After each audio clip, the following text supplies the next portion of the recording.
Bonjour tout le monde, bienvenue au webinaire Découvrir les fonctionnalités à valeur ajoutée des différents CMS Hub de HubSpot. On est très content de vous avoir aujourd'hui. Je vais attendre un tout petit peu que les participants se connectent tranquillement. J'espère que vous allez bien. On a un peu de soleil en cette journée de Saint-Valentin. Ça fait du bien. Euh, donc, bonjour, je vois les gens qui se connectent tranquillement. Florence, Jeff, Maïssa, Michel, bienvenue. Très heureux de vous avoir aujourd'hui. Donc, pour ceux qui viennent de se joindre, comme je disais, je vais attendre là, peut-être une autre trentaine de secondes avant de démarrer. De toute façon, le webinaire est toujours enregistré, là, donc vous allez le recevoir que vous soyez présent ou absent si vous devez vous y référer. Donc, merci d'être là. On va commencer. Donc, si vous êtes ici, c'est que vous êtes des clients. C'est un webinaire aujourd'hui qui est exclusif, comme on vous l'avait dit, dans notre invitation pour nos clients qui sont utilisateurs d'HubSpot CMS, peu importe la version qui est utilisée. Donc, que vous l'utilisiez beaucoup, peu. Aujourd'hui, vraiment, le but, c'est de vous montrer toutes les fonctionnalités des versions en question. Puis voir si pour vous, ça serait peut-être un avantage de changer de version de HubSpot ou sinon de simplement connaître mieux la version que vous utilisez. Donc aujourd'hui, ben, notre conférencier, c'est mon collègue Francis Paquet, qui est associé et directeur de production chez Parcours 3, qui connaît HubSpot sur le bout de ses doigts, comme on dit. Donc, je vais te laisser te présenter avant tout, Francis. Oui, merci, Marie. Est-ce que vous m'entendez bien? Oui. Oui, ben moi, c'est Encore clair. bien, Si est-ce que jamais vous entendez pas, vous pouvez nous le dire sur le chat. Parfait, pas de pression, je connais ça sur le bout de mes doigts. En fait, je travaille chez Parcours 3 depuis maintenant 9 ans. J'ai commencé comme programmeur. Maintenant, je suis associé directeur de production, comme Marie l'a dit. J'ai vécu la transition des technologies, donc que ce soit le CMS qu'on avait custom dans le temps vers WordPress, puis ensuite de WordPress à HubSpot. Donc, j'ai vécu ces transitions-là technologiques avec nos équipes, nos clients. Puis aujourd'hui, je suis content là, que vous soyez sur le webinaire. Ça veut dire que vous avez fait le bon choix technologique. Vous êtes avec HubSpot, puis on s'est sans doute déjà parlé. Donc aujourd'hui, je vais essayer de montrer quelques fonctionnalités, quelques petits trucs et astuces aussi à travers l'utilisation du CMS. Peut-être que vous l'utilisez déjà ou peut-être que vous avez déjà écrit une fonctionnalité là, que je ne savais pas qui était existante, mais qui pourrait m'aider autant dans mon marketing que carrément dans la gestion de mon site web. Merci Donc beaucoup, voilà. Francis. Puis avant de te redonner la parole sans plus Oui, tarder, je voulais juste vous dire à vous participants aujourd'hui, on veut vraiment que oui, Francis puisse vous transmettre la matière, mais aussi que vous puissiez intervenir à tout moment sous forme de Ask Me Anything. Là, je suis désolée pour l'anglicisme, mais si vous avez des questions, n'hésitez surtout pas à inscrire dans le chat et je vais pouvoir les lui poser. Aussi, j'ai préparé quelques questions avec Francis là, pour rendre le tout interactif sous forme de petits sondages que je vais vous envoyer durant la présentation aujourd'hui. Donc, encore une fois, là, je sais que des fois c'est gênant, mais gênez-vous surtout pas. Donc, ce petit préambule fait, Francis, je te passe la parole officiellement pour le contenu du webinaire.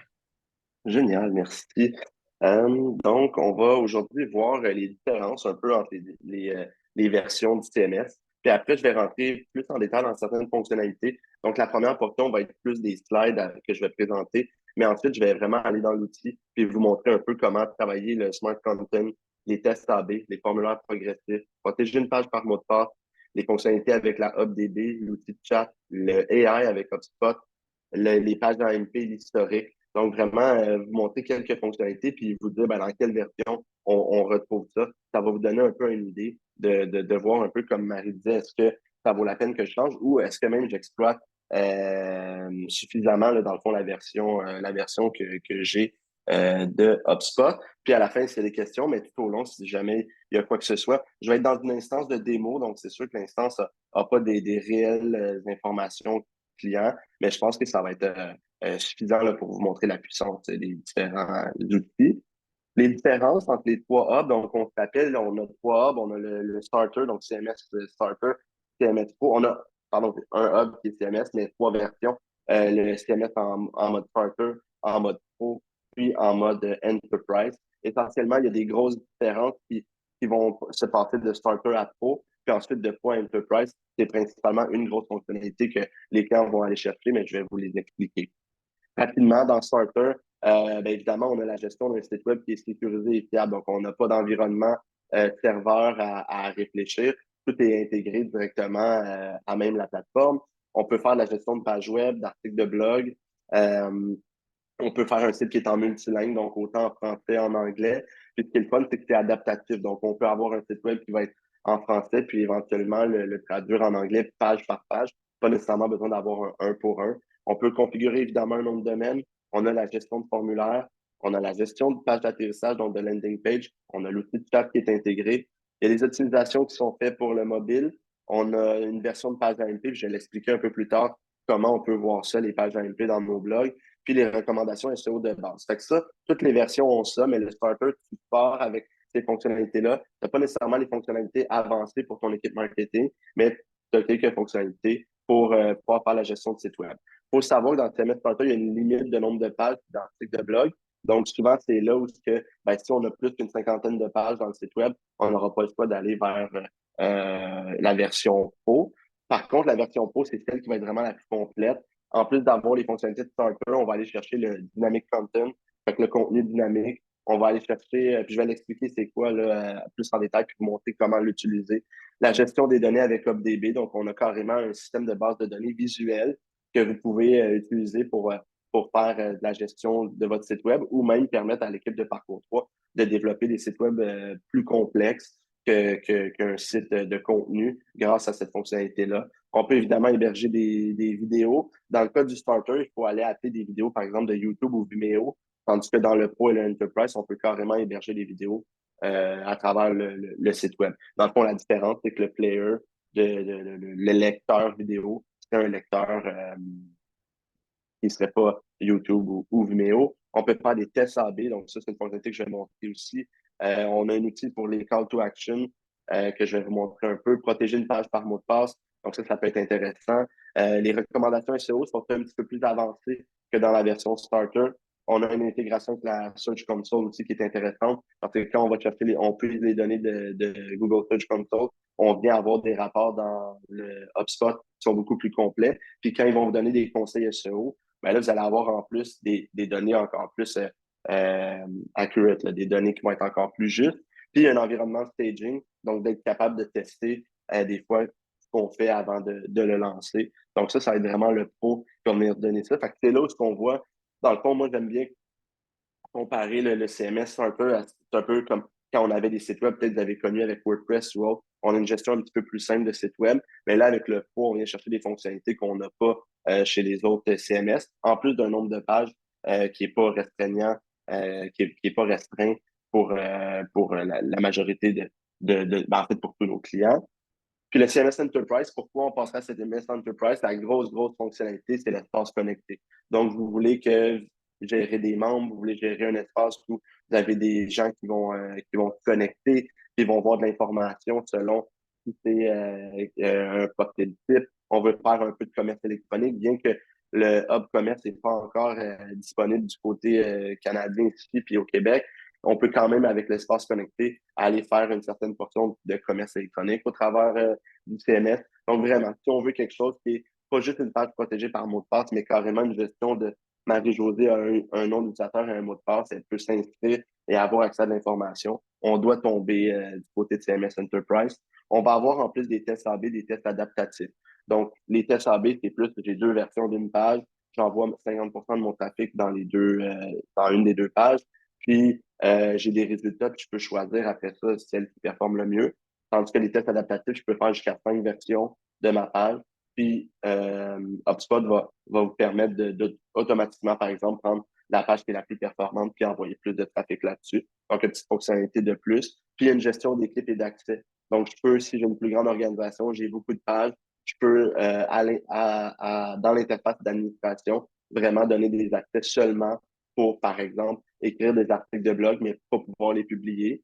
Puis après ça, c'est un autre groupe d'accès qui va pouvoir publier les articles de blog. C'est un exemple. Donc, c'est vraiment, là, on parle plus de gestion d'utilisateurs, d'espace connecté. C'est là où ce que le CMS Enterprise va être le plus, c'est là ce qu'on va aller chercher comme fonctionnalité de plus. Évidemment, sur le site d'HubSpot, où on pourra vous l'envoyer également, il y a beaucoup d'autres fonctionnalités, des fois de plus, mais c'est vraiment ce qui est marquant là, pour faire le changement d'une plateforme à l'autre. Oui, puis Français, Question jusqu'à j'ajouterais maintenant? aussi qu'on Oui. a eu des. Oui, ben oui, je vais pouvoir la poser, mais juste le cas de figure aussi, où est-ce que vous auriez plus qu'un autre domaine? On se cachera pas, là, CMS Enterprise, c'est peut-être une question qu'on va pouvoir couvrir plus tard. Il y a quand même une bonne différence de prix là, avec le CMS Pro. Donc, il faut vraiment avoir besoin des fonctionnalités là, que Francis énonce normalement pour justifier le coût supplémentaire. Je tenais juste là, à le dire comme ça pour ne pas l'oublier. Sinon, on avait Yasmine qui nous demande, Francis, bonjour Francis et Marie-Josée, bonjour Yasmine. Est-ce que quand on a le module marketing et Sales Pro, on a toutes les options du CMS Pro? Oui, c'est une vraiment bonne question. Yacine, effectivement, là, la façon que moi je l'ai expliqué aujourd'hui, c'est vraiment dans le cas qu'on n'aurait que le CMS Hub. Par contre, quand on a le Marketing Hub, on vient chercher des fonctionnalités de plus avec le CMS ensemble. Donc, par exemple, l'outil, entre autres, de boutons d'appel à l'action. On va avoir les blogs aussi où on va être moins limité. Donc, on a quelques fonctionnalités comme ça qui, effectivement, quand tu as un autre hub, tu as accès à avoir ces informations-là. D'ailleurs, je pense que dans ton cas, Yasmine, c'est un peu la solution là, qui a été utilisée. Mais oui, oui, effectivement. Dans le fond, c'est vraiment le gros changement pour, mettons, juste un site web standard. C'est le nombre de pages parce qu'avec le starter, on va avoir une cinquantaine de pages, tandis qu'avec le pro, on va jusqu'à, je pense, 10 000 ou quelque chose comme ça, autour de 10 000. Donc, tu sais, on s'entend, en tout cas, on n'a pas là, de site web à plus de 10 000 pages qui ne comptent pas les articles de blog ou une section avec la FDB ou autre chose. Fait que 10 000 pages de contenu, c'est énorme par langue. Là. C'est un peu, c'est ça, c'est beaucoup. Là. Yasmine, si jamais tu as une question plus spécifique par rapport à une fonctionnalité en particulier, n'hésite vraiment pas à demander une question de suivi, là, soit maintenant ou un peu plus tard. Génial. Je vais rentrer dans des fonctionnalités un peu plus détaillées. Désolé d'ailleurs, vous allez voir, là, les images sont souvent en anglais. C'est sûr que les fonctionnalités, les images que j'ai pu trouver étaient davantage en anglais, mais je vais vous montrer quelques fonctionnalités un peu plus en détail. C'est des fonctionnalités qui vont vraiment démarrer à partir du Pro. Donc, si vous êtes à Starter, ben, vous pouvez vous dire, hey, ça m'intéresse, c'est pour ça que je pourrais changer à Pro. Si vous êtes déjà à Pro ou à Enterprise, c'est des fonctionnalités que vous avez. Évidemment, comme Yasmine a dit, c'est un des fois, il peut y avoir un mélange d'un autre hub qui vous permet de l'avoir. Vous pourrez toujours vérifier aussi si vous avez accès à ce que je montre dans votre portail. Donc, du côté du contenu dynamique, ce qui est intéressant, c'est quand on vient faire l'édition d'une page. Donc, par exemple, là, j'ai une page simple. Dans un même bloc, je peux venir mettre des règles d'affichage selon certains critères. Donc, je peux venir dire, par exemple, si j'ai une image, puis je peux venir, j'ai une option de règles intelligentes. Mon interface est en français. Euh, je vais faire ajouter, puis je vais avoir une série de règles dont je peux gérer un affichage différent. Donc, par exemple, je vais prendre des cas simples puis des cas un petit peu plus complexes.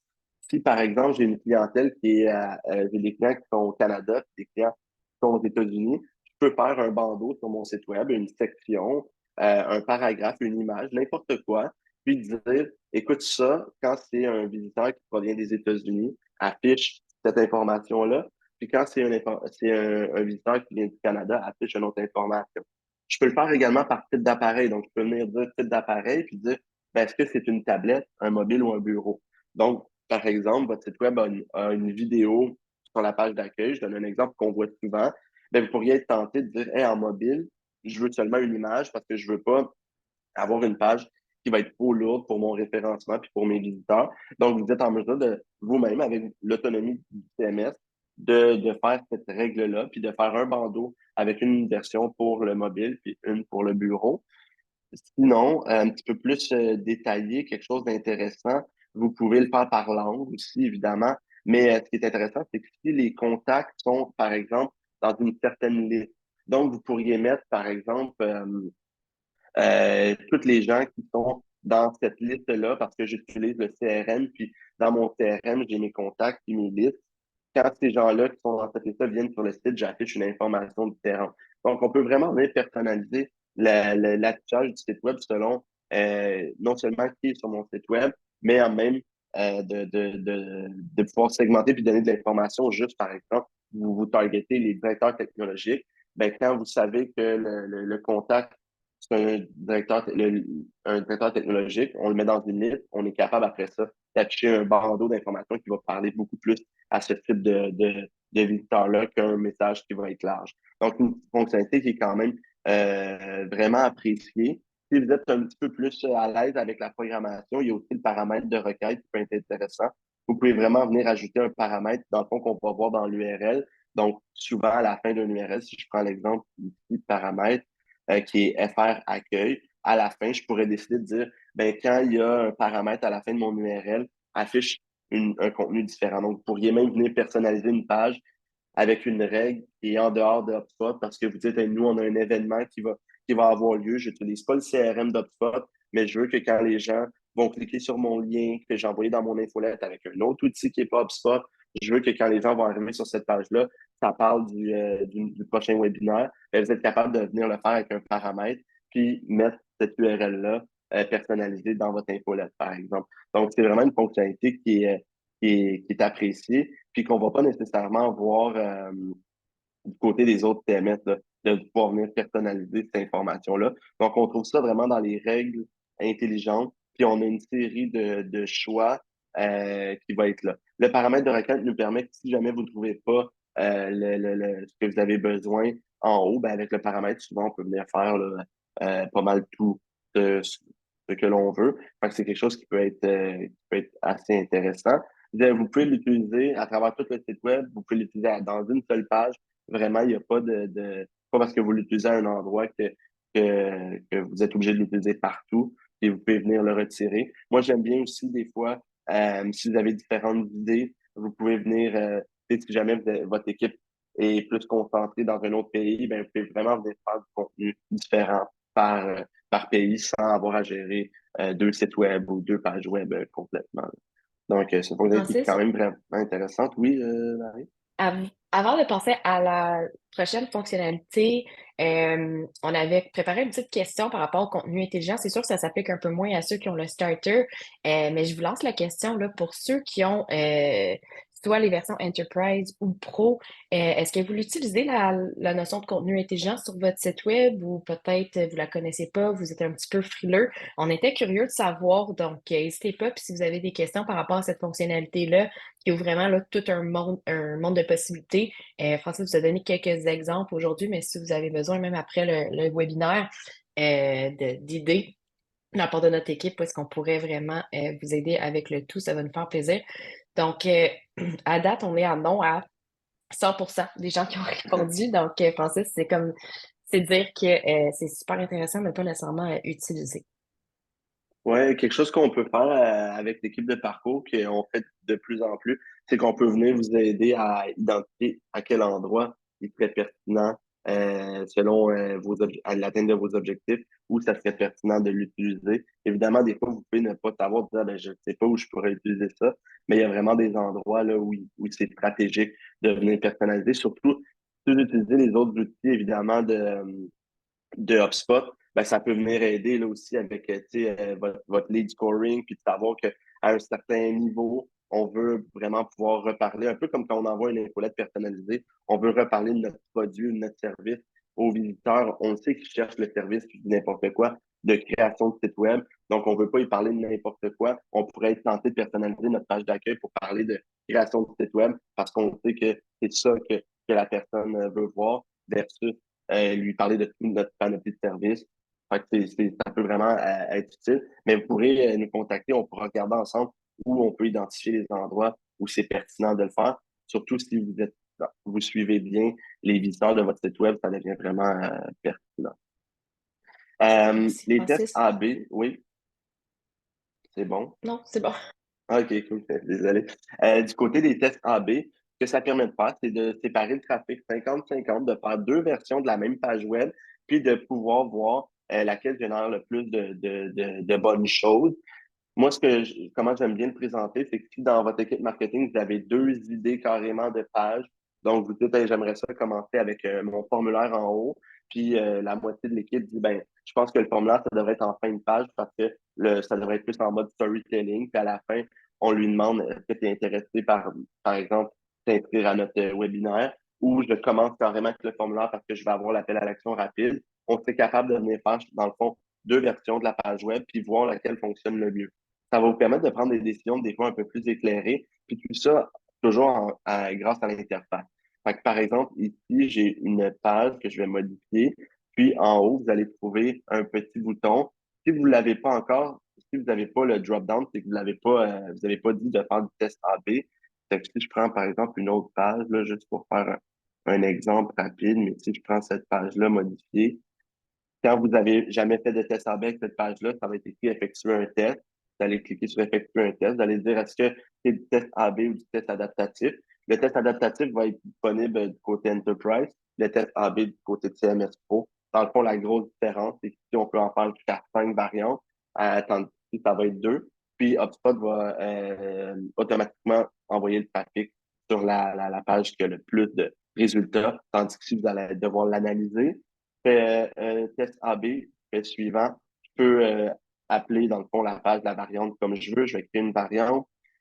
Puis, dans le fond, lui, il va me dupliquer la page avec les mêmes informations, le même détail, mais je vais pouvoir naviguer de service à service B, puis venir modifier, par exemple, carrément mon texte ici, puis retourner à service et changer ça. Je peux vraiment venir changer tout le contenu de ma page.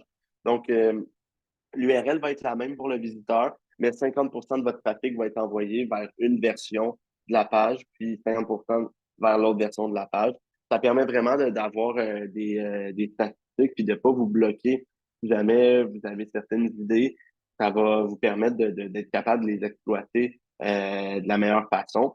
Vous allez avoir un onglet aussi quand vous êtes dans l'édition d'une page qui est résultat du test. Puis vous allez vraiment pouvoir voir, OK, ben ma page d'accueil B, puis ma page d'accueil A, c'est quoi les données que j'ai récoltées par rapport à ça. Même chose au niveau des pages vues. Vous allez avoir quelques outils pour pouvoir avoir un peu plus de données. Puis après ça, vous allez être en mesure de dire, ben, on a fait un test, par exemple, sur un mois, puis voici les résultats qu'on a eus. On pense continuer dans cette avenue-là avec cette page-là.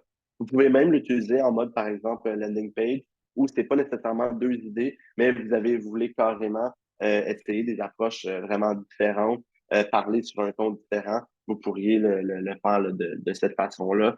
Donc, c'est quand même une fonctionnalité qui est pratique, qui vous permet Puis encore là, vous voyez, je l'ai fait à travers l'interface. J'ai pas eu besoin de code ou de plateforme externe là, pour faire ça. J'ai pu venir le faire directement dans l'interface. On va aussi disponible à partir de Pro, donc évidemment, Starter, on n'aura pas cette fonctionnalité-là, mais à Pro, on va l'avoir. Fait que ça, c'est les tests AB. La gestion des formulaires, vous êtes sans doute à l'aise pour la plupart avec la gestion des formulaires. Ce qui arrive avec le Pro puis le Enterprise, c'est qu'on peut venir faire vraiment des formulaires progressifs. Donc, ce qu'on peut faire, c'est, comme dans l'exemple, l'image qui est là vaut 1000 mots, là, c'est que la première fois que quelqu'un vient sur mon site web, je veux pas l'alourdir avec un formulaire qui est très lourd. Donc, je vais lui demander peu d'informations, mais la deuxième fois qu'il va revenir sur mon site web, je vais essayer d'aller chercher de l'information, soit supplémentaire ou différente. Donc, si vous utilisez, par exemple, le CRM de HubSpot, ben, vous pourriez continuer de populer votre base de données et aller chercher de l'information supplémentaire que peut-être au premier téléchargement, mettons que vous avez une pièce de contenu que vous donnez en échange d'informations sur le visiteur. Donc, vous dites, ensuite, moi, je vais te le donner, mon calculateur ou mon livre blanc, mais en échange, évidemment, j'aimerais avoir ton nom et ton courriel. Ben, la deuxième ou troisième fois, peu importe le formulaire sur le site web, je serai capable d'aller dire, si j'ai déjà dans ma base de données le nom et le email, je vais être tenté de lui demander un champ supplémentaire ou carrément un champ différent. Puis ça, vous êtes en même de le faire à travers la HubSpot. Donc, quand vous allez dans les formulaires, vous faites l'édition d'un formulaire, vous allez voir, il y a un encadré blanc dans le bas qui s'appelle les champs progressifs mis en file d'attente. Puis vous pouvez venir choisir des champs que vous voulez mettre ici. Donc, par exemple, je peux dire ben, mes prochains champs que je vais demander. Donc, mon formulaire a un prénom, nom, email. La prochaine fois, si quelqu'un vient sur mon formulaire puis j'ai déjà cette information-là, qu'est-ce que je peux lui demander? Ben, par exemple, le numéro de téléphone puis l'adresse postale. Après ça, pour chaque champ, vous pouvez venir dans Last Name, par exemple, puis dire logique, option de champ progressif, laisser ce champ sur le formulaire ou le remplacer par un champ progressif mis en file d'attente. Donc, la deuxième fois, je ne vais pas lui redemander de l'information que j'ai déjà, puis je vais demander de la nouvelle information. Tout ça au travers de la plateforme là, directement. C'est une fonctionnalité qui est quand même appréciée parce qu'on veut venir souvent pour qualifier, par exemple, nos leads. On a besoin de savoir certaines informations. Puis on va déjà faire un travail pour aller chercher l'information à travers d'autres sources de, de data ou par un infolette ou peu importe, par un système autre qu'on a à l'interne. Mais ça devient intéressant parce que là, quand le client, le visiteur, il vient sur notre site web puis il interagit avec notre site web, on est capable de venir justement alimenter notre base de données et avoir un peu plus d'informations. On le sait aujourd'hui, les gens ne veulent pas remplir un formulaire de 8, 9 champs. Ça permet justement là, de venir peaufiner nos données sans alourdir notre processus de formulaire. Ouais, ça Donc, enlève c'est la friction finalement. exact. Fonctionnalité disponible, évidemment, à partir de Pro et de Enterprise. C'est bon pour les formulaires progressifs. Vous avez des questions, surtout, encore une fois, n'hésitez pas, je suis là pour les prendre et les transmettre à Francis. Parfait, merci. On a l'édition, on a les pages privées. Donc, ça, c'est une fonctionnalité souvent que je vois qu'on n'utilise pas beaucoup du côté de nos clients, mais qui peut vraiment aider. Donc, sans nécessairement passer à Enterprise, Enterprise nous permettrait d'avoir vraiment une gestion, là, c'est Francis qui est connecté avec un nom d'utilisateur et un mot de passe qui a accès à cette page-là. Du côté de la page privée qu'on retrouve à partir de la version Pro, on peut venir mettre un mot de passe puis protéger une page avec un mot de passe. Donc, je vais te donner un exemple. Si je reviens à mon édition de page, je peux venir ici dans Paramètres, Options avancées, et je vais pouvoir mettre ma page privée avec un mot de passe. Donc, ce que ça va me permettre de faire, c'est autant partager une page des fois qui peut être disponible juste par l'interne, ou même l'utiliser pour un petit groupe.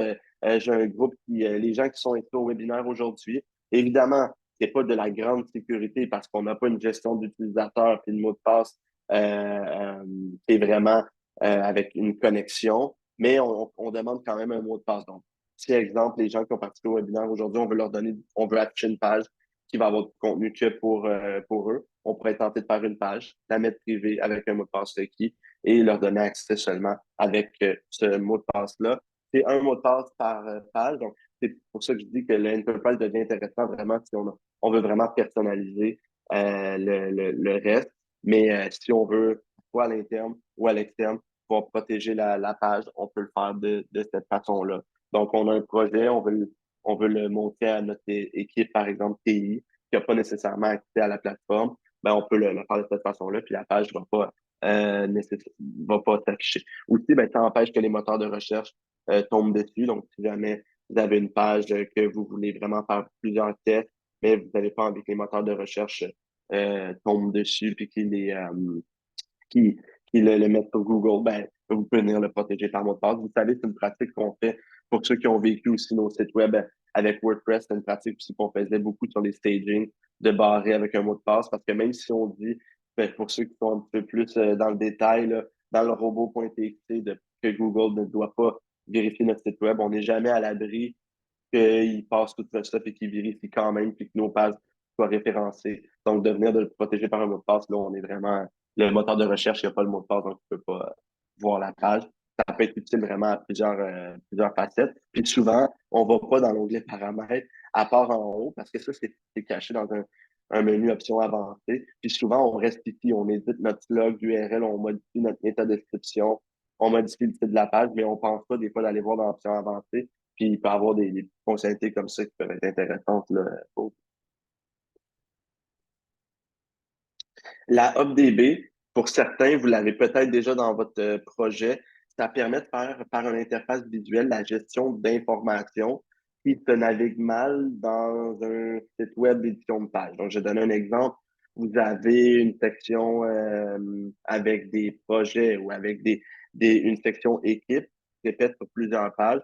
Vous pourriez être tenté ou que Parcours 3 le développe dans le HubDB. Ça vient vraiment nous permettre de faire des sites web avec une plus grande complexité. On peut même avoir, vous voyez, là, dans la photo, des statuts qui ne sont pas des vrais statuts qui existent dans la mécanique de HubSpot, mais qu'on peut venir inventer puis dire, ben, nous, on va faire une colonne statut, puis on va faire quelque chose après ça en programmation avec cette information-là. Donc, vous, ça vous donne une autonomie de pouvoir faire de l'édition, du contenu, puis d'avoir votre propre mécanique. Fait qu'on peut venir faire de la personnalisation vraiment, puis on peut même venir faire quelque chose de très, très près d'un e-commerce, par exemple, grâce à cette fonctionnalité-là. Essentiellement, vous allez avoir dans marketing une section qui s'appelle dans fichiers et modèles, qui s'appelle HubDB. Vous pouvez venir en créer, c'est dans le fond un peu comme des tableaux Excel, là. Vous pouvez venir créer un tableau, dire le nombre de colonnes que vous avez besoin, puis venir remplir de l'information. Donc, souvent, si vous avez une idée, je vous le dis parce que peut-être vous allez dire, ben moi, Francis, je vois pas pourquoi je créerais des tables, des tableaux dans la HubDB. Peut-être que vous n'allez pas les créer, mais ça peut vous donner des idées pour éventuellement vous dire, hey, moi, j'ai toujours voulu faire une section avec des produits, puis c'est pas vraiment de la vente en ligne, mais je me demandais si c'était possible, si par contre on pouvait le faire. Ben, ça vous donne un peu une idée qu'il y a quand même une simplicité de mise en place. Il n'y a pas besoin de programmation, d'inventer cette mécanique-là. C'est déjà réfléchi du côté de HubSpot. Puis pour vous, c'est vraiment facile. Par exemple, dans la démo ici où j'aurais un ID, un nom, un courriel, une photo, un coup que ça a été euh, personnalisé dans HubSpot, on est capable de venir rajouter une ligne. C'est vraiment comme un Excel. Donc, je peux vraiment naviguer d'un à l'autre. Je peux venir choisir de téléverser une photo. Puis après ça, je peux le publier. Donc, ça permet vraiment là, de venir donner encore plus d'autonomie de votre côté. Puis, si vous avez des choses qui se répètent de page en page, ben, vous pouvez y avoir accès grâce à ça. Donc, ça permet c'est ça, d'avoir un peu plus d'autonomie, puis d'ouvrir la possibilité sur plein de fonctionnalités qui peuvent être intéressantes. La fonctionnalité d'UpDB va également commencer à Pro et à Enterprise. Pas de changement là, du côté Pro ou Enterprise, c'est la même UpDB, puis on peut l'utiliser vraiment pour beaucoup de choses. On va le voir aussi des fois dans les branchements entre deux plateformes. Donc, exemple, vous avez une autre plateforme, puis vous dites, hey, moi, je suis tanné d'aller chercher l'information à la main. Nous, on est capable de venir faire des branchements qui vont venir populer votre fichier ici, si on veut, votre espèce de Excel HubSpot ici. Donc, vous n'aurez pas besoin de faire des manipulations manuelles. C'est une autre façon là, de pouvoir utiliser la HubDB, qui est un peu un gestionnaire de base de données Excel, si on veut, à travers une interface visuelle. Puis après ça, ben, vous êtes capable de travailler avec ça plus facilement. Je vous l'ai montré aussi rapidement, mais il y a des outils d'import puis d'export. Donc, après ça, si vous dites, hey, moi, j'ai besoin d'exporter ça tous les mois, par exemple, parce que c'est de l'information qui change, ben, vous êtes en mesure de l'exporter comme vous voyez en CSV, en Excel. Puis vous pouvez également importer ici, vous pouvez faire soit ajouter ou remplacer. Puis vous allez être capable de venir choisir une source de données, par exemple un fichier CSV, puis venir populer votre donnée. Donc, des fois, vous êtes client chez nous en ce moment, vous êtes peut-être dans des phases où il va y avoir de l'intégration de contenu. Ben, il peut y avoir du temps d'intégration de contenu de votre côté qui peut être peut-être être plus rapide si vous utilisez ces fonctionnalités-là. Donc, n'hésitez pas à parler de la HubDB. Nous, on l'utilise énormément surtout quand il y a des fonctionnalités un peu un peu plus compliquées. Si ça va jusqu'à date. Euh, Après la HubDB, on a l'outil de chat. Ce que je vais vous montrer, c'est que l'outil de chat de HubSpot il est vraiment, vraiment intéressant. Si vous ne l'utilisez pas, il est disponible sur les trois versions, même qu'il est disponible gratuitement, même si vous n'avez pas de site avec HubSpot. Évidemment, là, vous êtes client du CMS, mais si vous avez un autre site web ou vous connaissez une autre entreprise, puis vous dites, écoute, un outil de chat en ligne, c'est quand même difficile, bizarrement, à trouver parce que il y en a beaucoup de payants, il y en a qui sont gratuits, il y a celui de Facebook. Donc, des fois, ça devient difficile de méta. Je vis dans le passé. Euh, mais, euh, mais voilà, donc c'est des fois pas évident de choisir. L'outil de chat d'HubSpot qui est intéressant, c'est que si vous y allez en version gratuite, évidemment, il va avoir un branding, là, il va avoir un branding autour de HubSpot qu'on va venir perdre. Dans le fond, il va être plus personnalisé sur les versions payantes. Mais ce qui est vraiment, vraiment intéressant, c'est que vous pouvez vous en servir comme un chatbot. Donc, en plus de faire un outil de chat, vous pouvez venir faire un arbre de décision selon des questions. Fait que, par exemple, vous pourriez faire une question dans le chat. Après la question standard là, de comment je peux vous aider, ben, on pourrait poser des questions comme par exemple, aimes-tu HubSpot? Puis selon la réponse, par exemple, oui ou tellement, on serait capable de venir faire des actions. Donc, vous avez une série, pardon, vous avez une série d'actions qui est possible d'être fait. Puis tout ça se personnalise dans une interface graphique. Donc, c'est pas quelque chose, là, où vous dites, oh, il me faut quelqu'un pour programmer l'espèce d'intelligence en arrière. Non, vous venez vraiment soit la personnaliser, vous pouvez faire appel évidemment à notre équipe pour le faire, mais vous êtes vraiment en mesure de dire, OK, ben, je veux poser une question supplémentaire qui va être, par exemple, une question personnalisée. Je vais mettre ma question, je vais mettre les choix de réponse, puis je vais venir l'ajouter et me faire un processus de décision autour de ça. Donc, ça permet vraiment de venir faire un... Parce que là, des fois, la question qu'on nous pose souvent, c'est, mais moi, j'en ai pas vraiment de personne qui va être disponible pour répondre aux questions. Ben, au moins, on peut venir personnaliser. C'est, par exemple, si vous avez des heures d'ouverture, vous avez des types de services, vous avez une section emploi, on peut venir personnaliser les questions. Euh, Est-ce que tu viens pour un emploi? Est-ce que vous êtes en recherche d'un emploi, par exemple, ou peu importe, puis venir personnaliser notre chat de cette façon-là. Ce qui est intéressant aussi, c'est qu'il y a aussi l'intégration avec celui de Meta, donc on pourrait venir intégrer celui de Meta aussi. Mais celui de HubSpot, ce qui est intéressant, c'est que ici, on a, c'est ça, on a accès à différentes vraiment informations qu'on veut. Fait que quand on va aller dans le chat flow, créer un chat flow, vous pouvez vraiment choisir ce que vous voulez faire. Exemple, avec là, eux aussi, ils vivent dans le passé. Ça s'appelle encore Facebook Messenger. Mais ouais, ça doit s'appeler encore Facebook Messenger de toute façon. Mais je peux dire, exemple, site web. Vous allez avoir des choses qui sont déjà un peu établies. Fait que ça aussi, ça peut être intéressant de dire, ben, je vais regarder ce que HubSpot me permet de faire. Donc, exemple, pour des réunions, pour des outils de ticket ou peu importe. Ou sinon, je vais vraiment commencer de zéro. Puis si vous dites, hey, moi, j'en veux pas de chatbot, je veux juste un chat comme on l'a toujours connu, ben, on est capable de venir créer un chat standard, normal. Puis on va pouvoir venir faire certaines personnalisations. Donc, on va pouvoir autant personnaliser un peu l'affichage que le texte qui va s'afficher. Donc, exemple ici, je suis capable de venir changer l'avatar, là, tu sais, de qui parle. On parle au nom de qui? Est-ce qu'on veut mettre le nom on veut mettre une photo d'une personne, le logo de l'entreprise ou peu importe. Puis on peut venir choisir certains comportements, autant si c'est sur, dans le compte desktop ou sur mobile. Donc, c'est quand même quelque chose qui devient assez intéressant. Puis, vous avez, c'est ça. Après ça, vous avez, pardon, vous avez accès à pouvoir venir les rééditer et voir l'information là, autour de ces formulaires-là. Vous pouvez choisir des règles aussi d'affichage. Donc, par exemple, si vous voulez que ça s'affiche après un certain nombre de temps ou sur un certain nombre de pages, vous pouvez faire également ça. Mais ce qui est le plus intéressant, c'est la portion chatbot. Donc, vous êtes en mesure de faire des questions un peu comme on voit là, avec des choix de réponse. Puis, selon les choix de réponse, amener le visiteur vers une page du site web, l'inviter à laisser son courriel ou prendre rendez-vous avec vous carrément. Donc, ça donne des possibilités sans qu'il y ait quelqu'un forcément de connecté. Ensuite, je vais te laisser prendre une gorgée d'eau. D'ailleurs, j'en profite pour vous dire, je ne vous ai pas dit d'emblée, mais sûrement vous l'entendez dans ma voix, je suis un peu malade, je pense que Francis aussi. Donc, quand je vous quitte là, dans la caméra, c'est juste parce que j'ai une vilaine toux et je veux vous épargner de voir ça, mais je reste toujours avec vous, du moins en écoute. Donc, j'avais le goût de juste vous poser une question avant d'aller plus loin par rapport à votre utilisation de votre hub CMS. Évidemment, Francis n'a pas terminé de vous montrer pardon, toutes les fonctionnalités un peu plus avancées.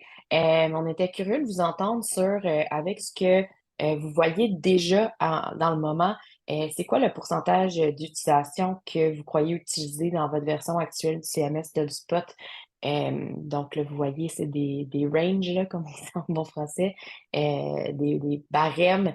Donc, à date, on a le 25 à 50 qui ressort le plus, même du 0,25. Donc, ça serait intéressant là, de voir la personne qui a mis ça peut-être dans le chat, là, les fonctionnalités qui ne sont pas utilisées pour l'instant. Je vais laisser le sondage encore quelques secondes pour ceux qui n'ont pas eu la chance d'y répondre.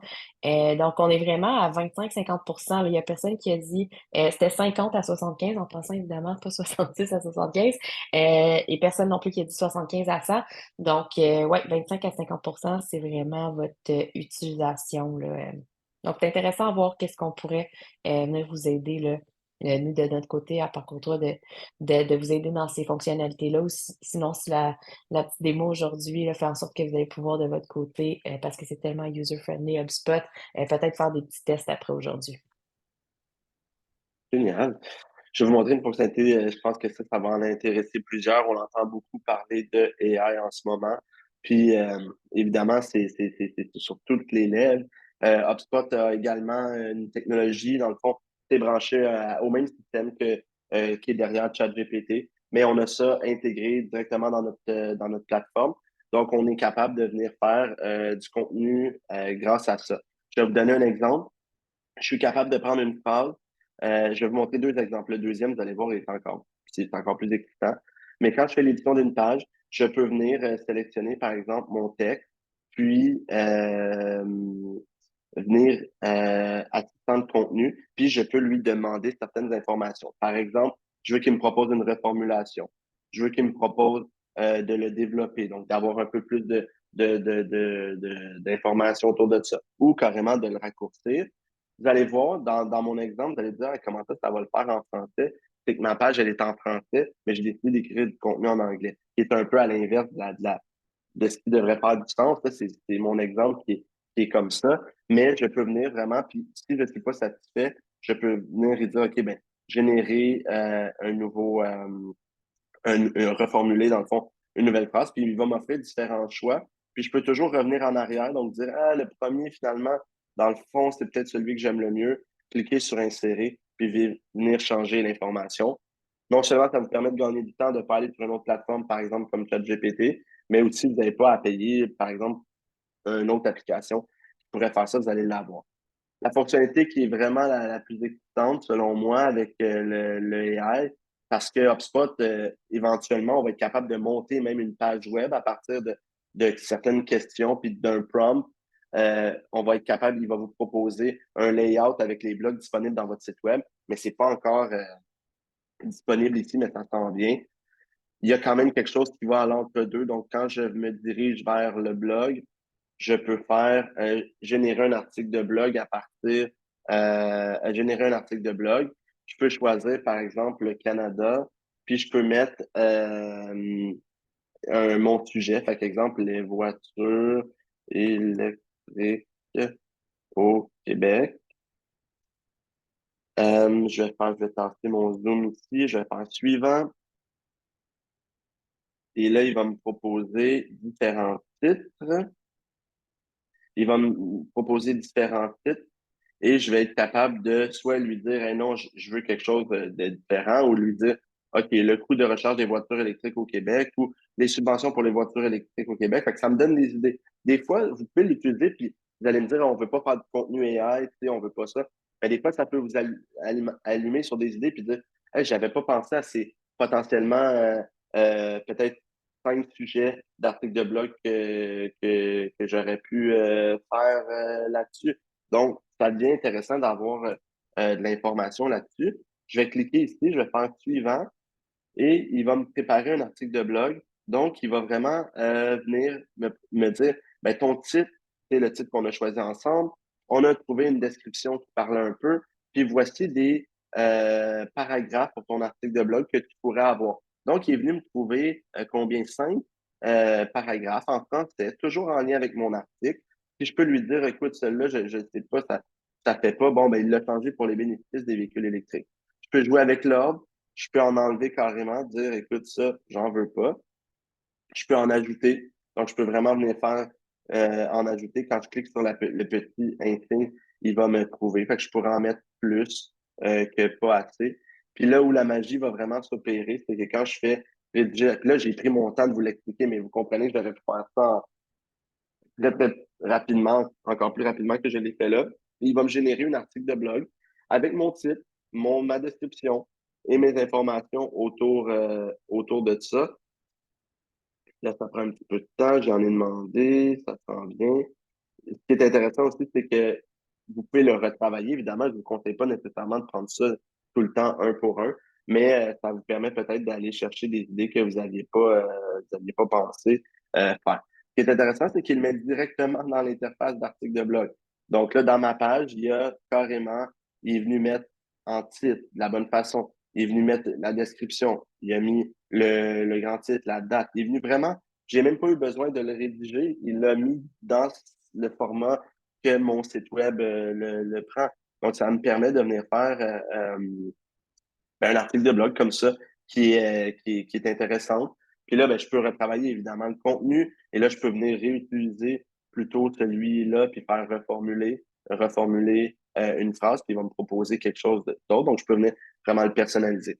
C'est vraiment un outil génial, autant pour vous donner des idées que si vous dites, hey, nous, on a une petite équipe, on n'a pas énormément de budget, ben, peut-être ça peut venir vous donner du contenu intéressant pour votre site web, des sujets qui sont là.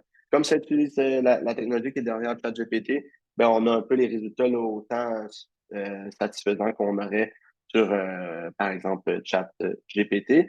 Comme je vous dis, ça s'en vient. Bientôt, on va être capable de même faire un peu le même principe qu'on vient de faire là, mais ça va générer une page avec les blogs du site web, puis éventuellement les images. Donc, on s'en va réellement vers ça. Euh, Francis, oui. on a Olivier qui nous demande dans le blog, on peut ajouter des images ou des vidéos, mais je pense que la section à gauche là, pourrait peut-être répondre. Ouais, dans le fond, dans la bonne question, Olivier, effectivement, dans les articles de blog, on est en mesure là, de venir ajouter des images ou des vidéos. Il y a différentes façons de le faire selon le visuel, la facture visuelle que vous allez avoir. Des fois, il faut avoir un bloc carrément, comme dans les modules, un peu comme Marie le dit sur le côté. Donc, venir séparer notre article en deux pour avoir, par exemple, un bandeau vraiment visuellement différent. Mais sinon, au travers de l'article, on aurait pu venir carrément insérer, par exemple, une vidéo ou autre chose. Là, je n'importe quoi, un tableau, puis venir dire, OK, j'ai besoin d'un tableau, puis je veux l'intégrer dans mon article. Sinon, il y a toujours des blocs sur le côté qui vont être habituellement simplement plus intéressants visuellement parfois que ça qui est plus un peu, faut penser un peu comme un Word. Là. Donc, des fois, si vous ajoutez une image, ça va peut-être pas la mettre exactement ou la façon que la facture visuelle, par exemple, avec Benjamin ou Cédric, chez nous, vous l'avez imaginé. Donc, c'est pour ça que des fois, c'est par bloc, par image. Ah, merci d'avoir répondu à la question, Francis. Il reste 13 minutes avant la fin du webinaire. Je sais que vous pouvez poser des questions tout au long. Il y en a des fois qui aiment mieux aller à la fin. Fait que juste un petit timekeeper là, pour toi, Francis, par rapport à ça. Parfait, merci. Je vais vous montrer quelque chose de rapide. Des fois, vous ne savez pas qu'est-ce qu'un format de page AMP. Peut-être que ça ne vous dit rien. C'est que sur Google, les premiers résultats sur mobile vont être des pages qu'on appelle accélérées pour le mobile. Donc, les pages AMP. Là, si vous vous dites, mais là, moi, j'ai tout ça, puis comment faire? Puis heureusement, comme vous êtes avec HubSpot, vous avez ça. Dans le fond, c'est principalement utile pour les articles de blog qu'on va on va avoir besoin de cette fonctionnalité-là. Puis, si vous vous demandez ben, à quoi elle ressemble ma page d'AMP, évidemment, la page d'AMP, c'est une page qui est très, très light. C'est pas la page de votre site web. On veut quelque chose qui s'affiche rapidement pour les utilisateurs. Donc, quand vous venez dans l'édition d'une page web, mettons que je quitte ça ici, quand vous allez je prends un article de blog, vous allez dans ici, détails, vous allez l'avoir. Je ne dis pas n'importe quoi.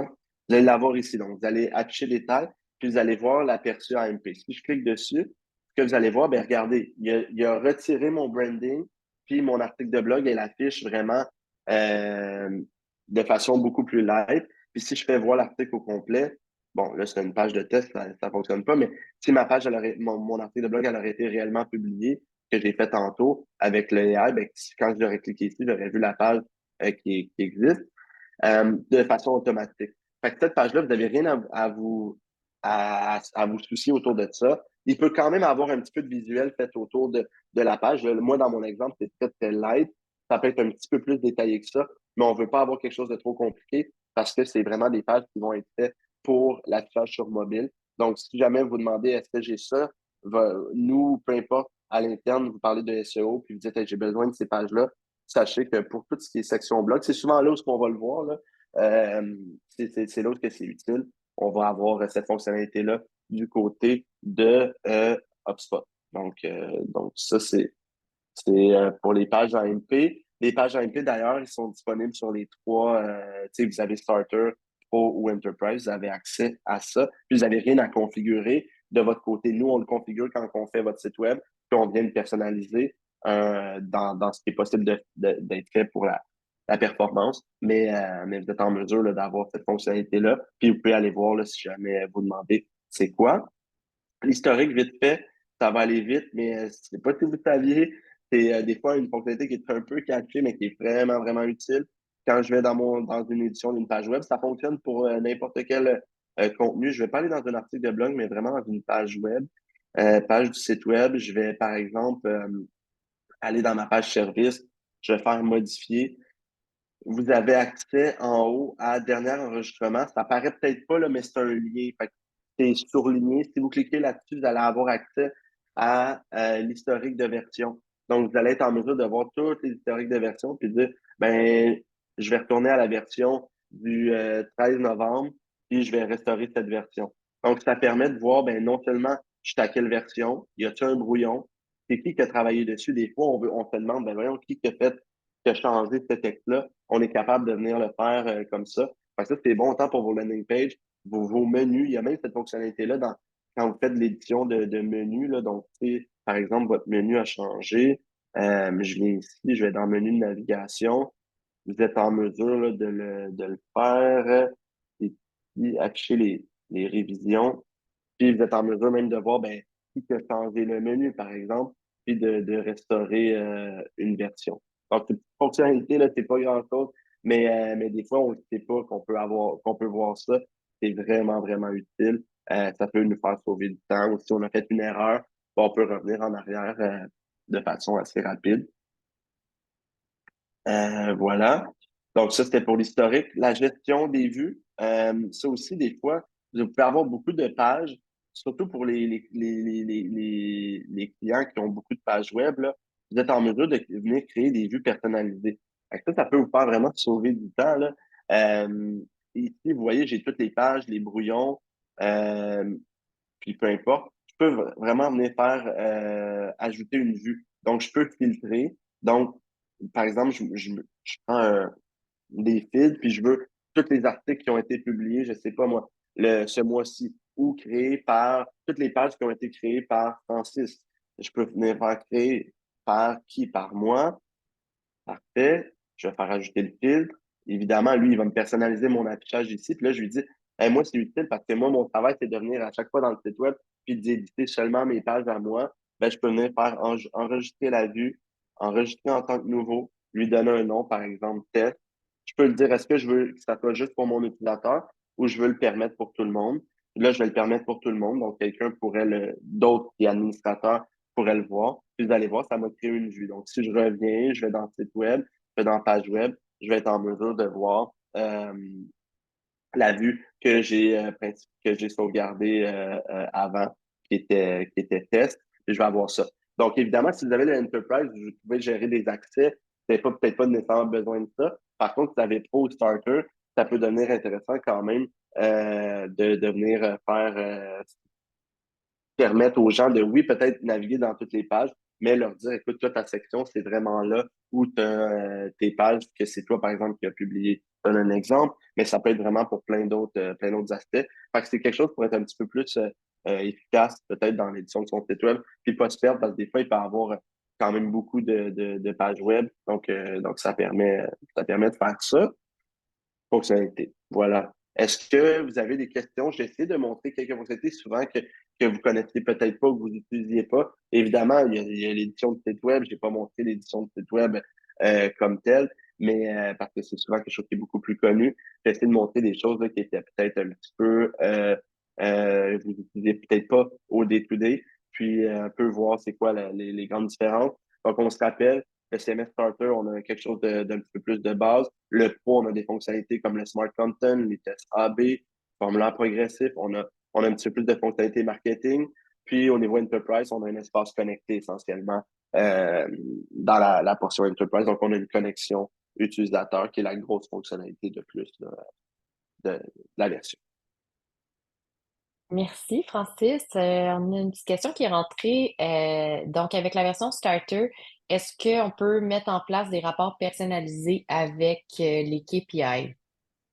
Ouais, dans le fond, les rapports personnalisés dans la version starter sont plus limités. Donc, il y a un petit peu, des fois, un petit peu moins de fonctionnalités. Par contre, des fois, en version starter, ce qu'on peut faire, c'est de continuer à utiliser un Looker Studio, par exemple, ou un GA4 pour, euh, pour aller faire nos rapports ailleurs que HubSpot.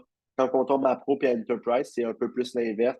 On voit un intérêt quand même marqué de dire, ben, je vais peut-être plus aller du côté de GA4 ou Looker. Je vais trouver mon information directement avec HubSpot. Donc, ça dépend vraiment là, de voir. Il faudrait qu'on s'assoie ensemble, qu'on regarde c'est quoi ce que tu aimerais mesurer, puis si la version starter c'est suffisant ou il faut que tu utilises un outil externe et ou changer de version.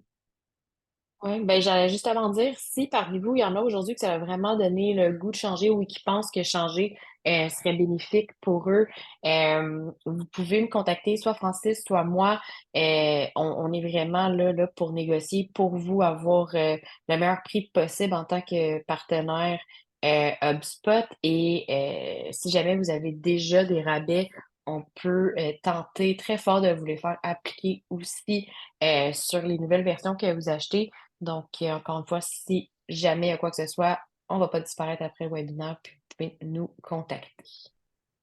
Je vois la question, je pense, de Yasmine, Ouais. que- qui, t'as raison, Yasmine, en fait, excuse-moi, là, j'ai pas pensé que tu avais Marketing Pro. Effectivement, avec Marketing Pro, il y a certaines fonctionnalités que j'ai dit. Tantôt, j'ai parlé en cours des articles de blog, mais tu vas avoir, exemple, les vidéos, tu as ça aussi. Les rapports aussi vont être plus personnalisés. Donc, effectivement, le mix CMS Starter, Marketing Pro, te donne une série d'avantages. Si tu veux, je pourrais les envoyer là, ou les faire parvenir un peu, là, c'est quoi les plus que pourquoi tu n'aurais pas besoin d'aller chercher, par exemple, le CMS Pro. Là. Je pourrais te sortir l'information autour de ça, mais effectivement, tu vas avoir, dans ce cas-là, tu vas avoir des rapports un peu plus personnalisés. Parfait. Parfait. Oui, ben Yasmine, je lui avais répondu là, en privé quand vous me voyez taper. Là, des fois, je répondais à des petites questions par texte. Là, on va t'envoyer le tout avec plaisir suite à aujourd'hui. J'ai aussi quelques questions là, concernant les enregistrements. Ça va être envoyé que les gens soient absents ou présents. Donc, dans votre cas, vous étiez présent au webinaire, vous allez le recevoir. Si vous voulez le faire suivre à quelqu'un dans votre équipe, la personne qui édite le CMS, peut-être qui aimerait voir des fonctionnalités qui étaient là, qui n'était pas là aujourd'hui, vous allez pouvoir le faire. Donc, n'hésitez surtout pas. Vous allez aussi recevoir un sondage de satisfaction suite au webinaire. Ça nous aide vraiment toujours de savoir ce que vous en avez pensé pour nous améliorer pour les prochains. Alors, je vous invite vraiment à le remplir. Super, je laisserai peut-être là, le temps, une trentaine de secondes s'il y a d'autres questions. Sinon, on va vous remercier infiniment d'avoir assisté aujourd'hui. On espère vraiment que ça vous a aidé puis que vous avez découvert des nouvelles fonctionnalités. C'était vraiment ça le but. Donc, si ça a été atteint, c'est mission accomplie. Puis, au plaisir de vous retrouver sur notre prochain webinaire puis d'entendre parler de vous soit par courriel ou sur nos réseaux. LinkedIn, n'hésitez vraiment pas. Donc, bye tout le monde, puis passez Merci une beaucoup. excellente journée, bon dîner. Bye bye. Bye.